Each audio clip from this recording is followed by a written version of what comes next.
Assalamualaikum warahmatullahi wabarakatuh. Hai guys, saya Dini Melinda dengan NIM 2111-13017 dari kelas 2F Ekonomi Syariah. Di sini saya akan menyampaikan 5 biografi tokoh ekonomi Islam. Baiklah, langsung saja. Tokoh yang pertama adalah Al-Syaibani. Nama lengkap Al-Syaibani adalah Abu Abdillah Muhammad bin Al-Hasan bin Farqad Al-Syaibani. Lahir di kota Wasit, ibu kota Irak pada tahun 132 Hijriah atau 750 Masehi. Wafat di kota Al-Rai, dekat Teheran pada tahun 198 Hijriah atau 804 Masehi dalam usia 58 tahun. Menuntut ilmu dengan ulama besar yaitu Al-Rai, Al-Adis, berkelana ke berbagai tempat seperti Madinah, Makkah, Syria, Basrah, dan Khurasan. Pada masa hidupnya, Al-Syaibani diangkat oleh Khalifah Ar-Rasyid sebagai hakim di kota Rika, Irak, tetapi hanya dalam waktu yang singkat karena Al-Syaibani mengundurkan diri untuk lebih berkonsentrasi pada pengajaran dan penulisan fikih. Terdapat macam-macam pemikiran ekonomi Al-Syaibani, yaitu yang pertama adalah al-kas atau kerja, yang kedua kekayaan dan kekafiran, dan yang ketiga klarifikasi usaha-usaha perekonomian, dan yang keempat kebutuhan ekonomi, dan yang kelima adalah spesialisasi dan distribusi pekerjaan. Baiklah, tokoh yang kedua ialah Abu Yusuf. Nama aslinya adalah Ya'qub bin Ibrahim bin Habib bin Hilinais bin Sa'ad Al-Ansari Al-Jaibi Al-Kufi Al-Baghdadi. Lahir di Kufah 113 Hijriah atau 731 Masehi. Meninggal di Baghdad pada tahun 182 Hijriah atau 798 Masehi. Menimba ilmu dengan ulama besar yaitu Abu Muhammad Attoh bin As-Saib Al-Kufi, Sulaiman bin Mahran Al-Amashi, Hisham bin Urwah, dan masih banyak tokoh ulama besar lain. Kekuatan utamanya adalah yang pertama masalah keuangan publik, dan yang kedua pandangan mekanisme pasar dan harga, seperti bagaimana harga itu ditentukan dan apa dampak dari adanya berbagai jenis pajak. Dalam teori perpajakan, Abu Yusuf meletakkan prinsip-prinsip yang jelas, yang beradab, kemudian dikenal oleh para ahli ekonomi sebagai canons of taxation, kesanggupan membayar, pemberian waktu yang longgar bagi pembayar pajak, dan sentralisasi pembuatan keputusan dalam administrasi pajak adalah beberapa prinsip yang ditekankannya. Baiklah, tokoh selanjutnya adalah Yahya bin Umar.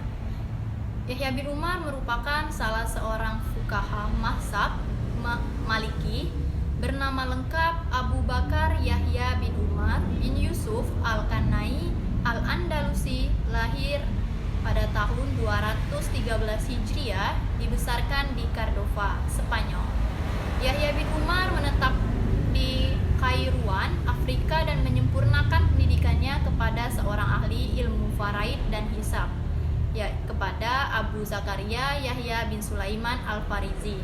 Semasa hidupnya, di samping aktif mengajar, Yahya bin Umar juga menghasilkan karya tulis hingga mencapai 40 juz.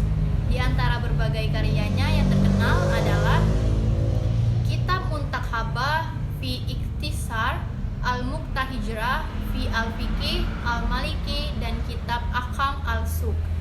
Pada masa Yahya bin Umar, kota Kairouan telah memiliki dua keistimewaan, yaitu yang pertama adalah keberadaan institusi pasar mendapat perhatian khusus dan pengaturan yang memadai dari para penguasa.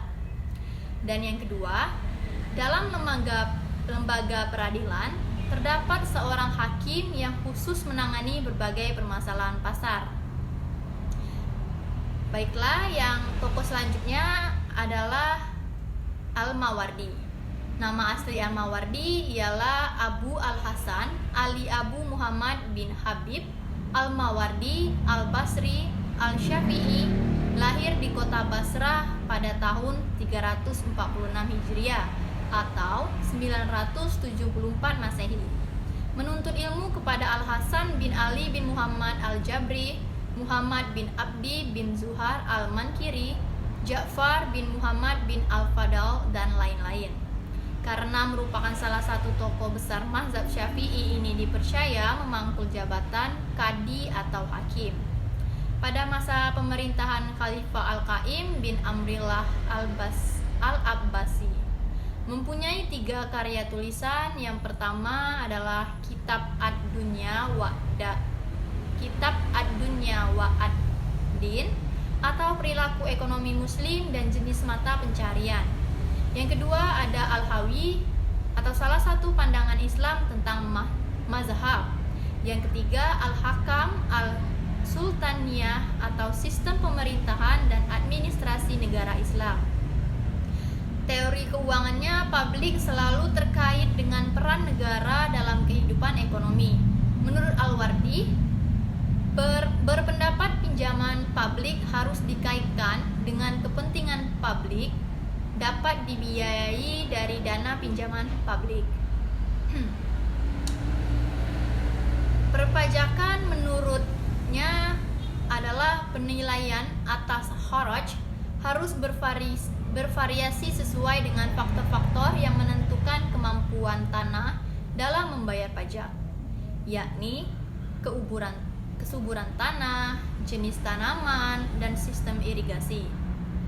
Tentang metode penerapan kharaj, Al-Mawardi menyarankan untuk menggunakan salah satu dari 3 metode yang pernah diterapkan dalam sejarah Islam, yaitu yang pertama adalah metode misasha atau berdasarkan ukuran tanah. Yang kedua yaitu metode penetapan kharaj atau tanah yang ditanami saja. Dan yang ketiga adalah metode musaqah atau presentasi dari hasil produk. Baitul Mal, tanggung jawab Baitul Mal untuk memenuhi kebutuhan publik. Ia mengklarifikasi berbagai tanggung jawab Baitul Mal ke dalam 2 hal, yaitu yang pertama tanggung jawab yang timbul dari berbagai harta benda yang disimpan di Baitul Mal sebagai amanah untuk didistribusikan kepada mereka yang berhak. Dan yang kedua adalah tanggung jawab yang timbul seiring dengan adanya pendapatan yang menjadi aset kekayaan Baitul Mal itu sendiri. Baiklah, tokoh yang terakhir adalah Al-Ghazali. Nama lengkap Al-Ghazali yaitu Hujatul Islam Abu Hamid Muhammad bin Muhammad Al-Tusi Al-Ghazali. Lahir di Tus pada 450 Hijriah atau 1058 Masehi. Meninggal dunia pada tanggal 14 Jumadil Akhir 505 Hijriah atau 19 Desember 1111 Masehi. Pada tahun 483 Hijriah atau 1090 Masehi, Al-Ghazali diangkat menjadi guru di Madrasah Nizamiyah. Selain mengajar, dia juga melakukan bantahan-bantahan terhadap berbagai pemikiran batiniah, Islamiyah, filosof, dan lain-lain. Salah satu karya Al-Ghazali adalah beliau merupakan sosok ilmuwan dan penulis yang sangat produktif. Berbagai tulisannya telah banyak menarik perhatian dunia, baik dari kalangan muslim maupun non-muslim. Macam-macam pemikiran ekonomi Al-Ghazali yaitu yang pertama adalah pertukaran sukarela dan evolusi pasar. Dan yang kedua, aktivitas produksi. Yang ketiga, barter dan evolusi ulang. Dan yang keempat, peranan negara dan keuangan publik. Baiklah, sekian dari saya dalam penyampaian 5 biografi tokoh-tokoh di ekonomi Islam. Jika ada salah kata, saya mohon maaf. Kepada Allah saya mohon ampun. Wabillahi taufiq wal hidayah. Wassalamualaikum warahmatullahi wabarakatuh.